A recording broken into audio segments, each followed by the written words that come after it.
قرآن کو 7 حصوں میں آپ تقسیم کر لیں. اب پہلے حصے کو تیسرے کلمے میں لے لیں, اس کو کثرت سے پڑھیں, اور تیسرے حصے میں سورۃ اخلاص کو کثرت سے پڑھیں, اور 5ویں حصے میں سورۃ اذا جاء نصر اللہ. فائدہ کیا ہوگا؟ فائدہ یہ ہوگا کہ اس کے پڑھنے والے کی طرف رزق آئے گا, وقار آئے گا, دولت آئے گی, روحانیت آئے گی, عزت آئے گی. 7 آسمان, 7 زمین, طواف کے 7 چکر, 7 کے ساتھ ہفتے کے 7 دن, 7 کے ساتھ قرآن کو 7 حصوں میں آپ تقسیم کر لیں.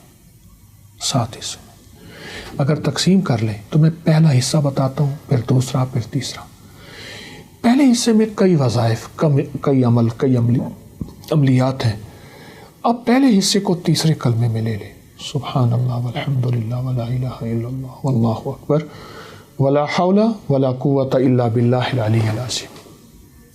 اس کو کثرت سے پڑھیں, کثرت سے پڑھیں.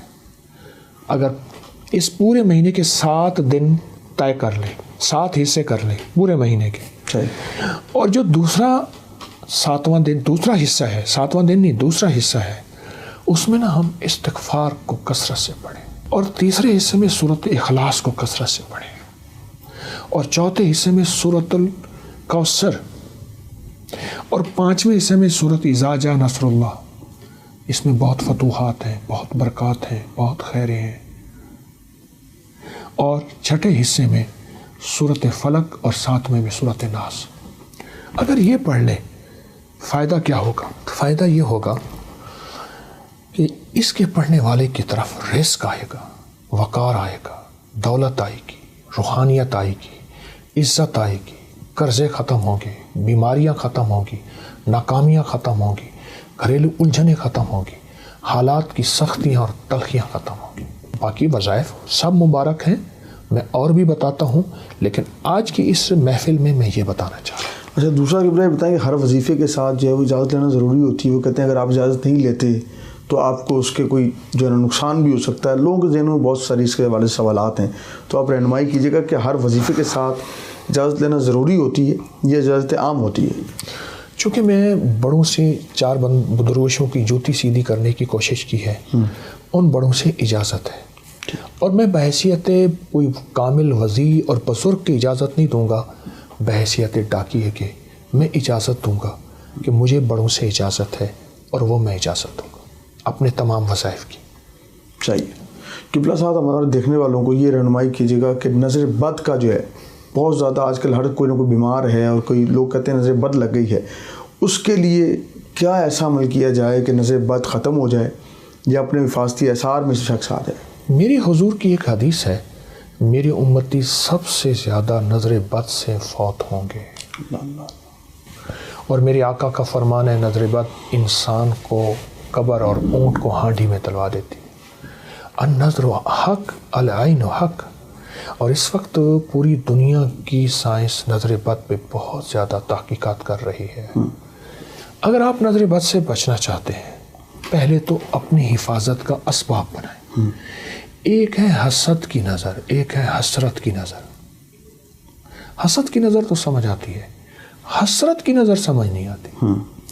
مثلا آپ پھل, گوشت, چیزیں شاپر میں لا رہے ہیں اور وہ نظر آ رہی ہیں, غریب جس کی استطاعت ہی نہیں ہے, اس کی نظر پڑی, حسرت کی نظر اس کی کھا جائے گی. حسرت, اللہ اے کاش میرے پاس بھی ہو تو. کتنے لوگ میرے پاس آئے زندگی میں گزشتہ 40 سال کے اس طالب علمی کے سفر میں, حسرت کی نظر کے مارے ہوئے تھے, کہتے تھے ہم پہ جادو کر دیا, جنات کر دیا, یہ کر دیا. میں کچھ بھی نہیں, تمہیں حسرت کی نظر کھا گئی. دیکھیں میاں بڑے کہتے ہیں 3 چیزیں چھپانے کی ہیں, رزق, کھانا, عورت اور دولت. یہ چھپانے کی چیز ہے. اچھا, اور وہی ہم ظاہر کرتے ہیں. وہ حسرت کی نظر کھا جاتی ہے. پہلے تو اس اسباب پہ نظر رکھیں, اسباب پہ نظر رکھیں. ٹھیک ہے. دوسرا پھر اس کی حفاظت ہے. آیت الکرسی کی پہلی آیت 100 دفعہ, اللہ لا الہ الا هو الحی القیوم, اس کو 100 دفعہ پڑھیں وجدان سے. پھر آیت الکرسی پڑھیں. آخری آیت ولا یؤوده حفظهما وهو العلی العظیم, پھر اس کو 100 دفعہ پڑھیں. اول آخر 3 دفعہ درود شریف. یہ ایک آیت الکرسی بنے گی.